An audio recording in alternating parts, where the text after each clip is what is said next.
जिला सहकारी बैंक रायपुर एक बार फिर नए विवादों से घिर गया है। इस बार बैंक के कर्मचारियों ने ही बैंक के खाते में ही सेंधमारी की और करोड़ों रुपए का गबन कर डाला। जिला सहकारी बैंक रायपुर के बैंक कर्मियों ने ही बैंक को करोड़ों का चूना लगा दिया। बैंक प्रबंधक ने बैंक को चूना लगाने वाले 3 कर्मियों पर अपराध दर्ज करवाया। इस पूरे मामले को बैंक प्रबंधन दबाने में जुटा हुआ है। देखिए हमारे संवाददाता राहुल गोस्वामी की खास रिपोर्ट।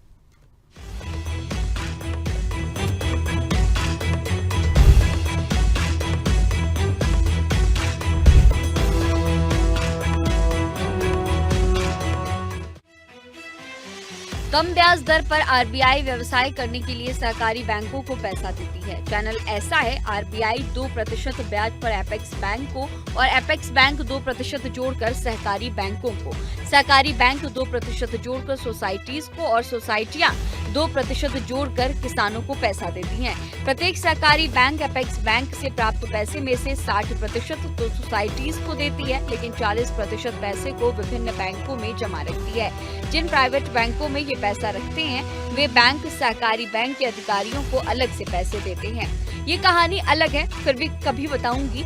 इन बैंकों से जो ब्याज का पैसा मिलता है वो वापस सहकारी बैंक में आता है, तो उसे इंटरेस्ट पेबल अकाउंट में रखते हैं। ये खाता जिला सहकारी बैंक की मुख्य शाखा रायपुर में है। इसी ब्रांच और इसी खाते में यहाँ काम करने वाले कर्मचारियों ने, जिनके नाम है रिटायर्ड अरुण बैसवाड़े, सहायक लेखपाल संजय शर्मा, कनिष्क लिपिक चंद्रशेखर डग्गर, पंकज शराफ, घनश्याम देवांगन और मोहनलाल साहू सहित 22 लोगों ने मिलकर लगभग 3 करोड़ रुपए अपने और अपने परिजनों के खाते में डालकर और गबन कर लिया है।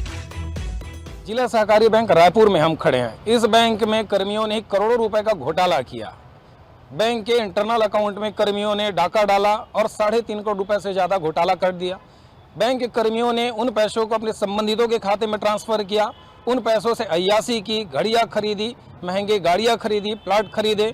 सरकारी बैंक के डाका डालने के बाद बैंक प्रबंधन ने इन पे FIR किया है, जिसके बाद से सारे कर्मचारी फरार हैं।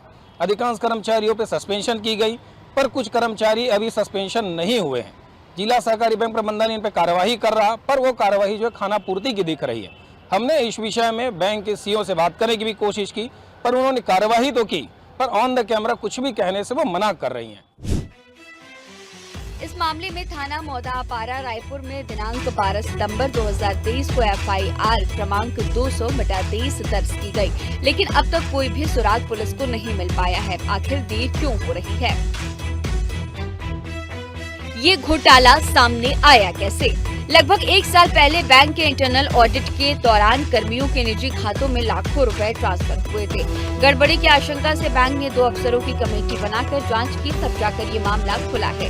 जांच अधिकारी ने अपनी रिपोर्ट में इस घोटाले का उल्लेख किया, जिसमें सहायक लेखपाल अरुण बैसवाड़े के खाते में 1 करोड़ से अधिक की राशि, लिपिक चंद्रशेखर डग्गर के खाते में 80 लाख से अधिक और सहायक लेखपाल संजय कुमार शर्मा के खाते में 28 लाख से अधिक, अशोक कुमार पटेल शाखा प्रबंधक के खाते में 2.5 लाख से अधिक की राशि ट्रांसफर की गई थी। उस जांच कमेटी ने कई लोगों के नाम बताए जो इस घोटाले में शामिल थे। बैंक ने पहले इसे अंदरूनी रूप से दबाने की कोशिश की, लेकिन बात यही नहीं दबी।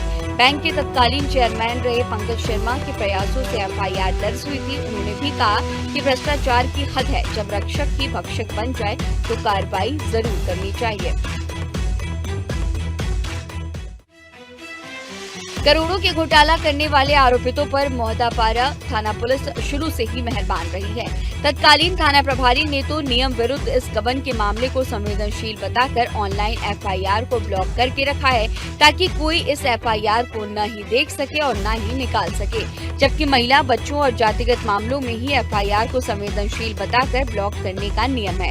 हमारे संवाददाता राहुल गोस्वामी ने अतिरिक्त पुलिस अधीक्षक लखन पटले से खास बातचीत की है, जिसमें उन्होंने तमाम जानकारियां दी हैं।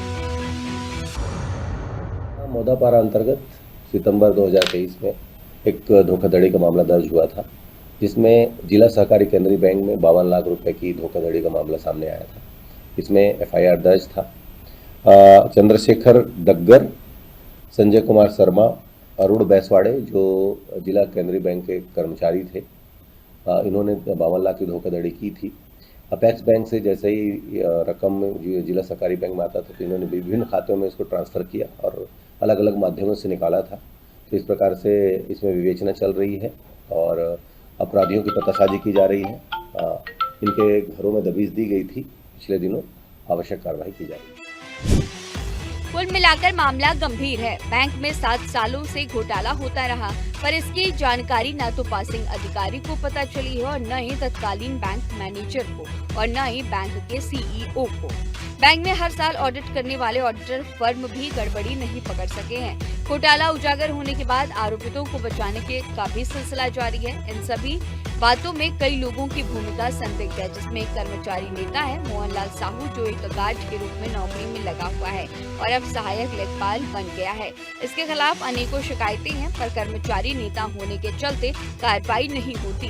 कुछ दिनों पहले राजधानी के जयस्तंभ चौक में एक राजनीतिक पार्टी का झंडा लेकर ये प्रचार भी कर रहे थे, जिसकी शिकायत भी की गई। प्रमाणित होने के बाद भी अभी तक कोई कार्रवाई नहीं हुई है। मोहन साहू के खाते में 18 लाख से अधिक की राशि ट्रांसफर हुई थी। आदर्श आचार संहिता में एक सरकारी कर्मचारी होते हुए एक पार्टी विशेष का झंडा उठाकर प्रचार किया गया।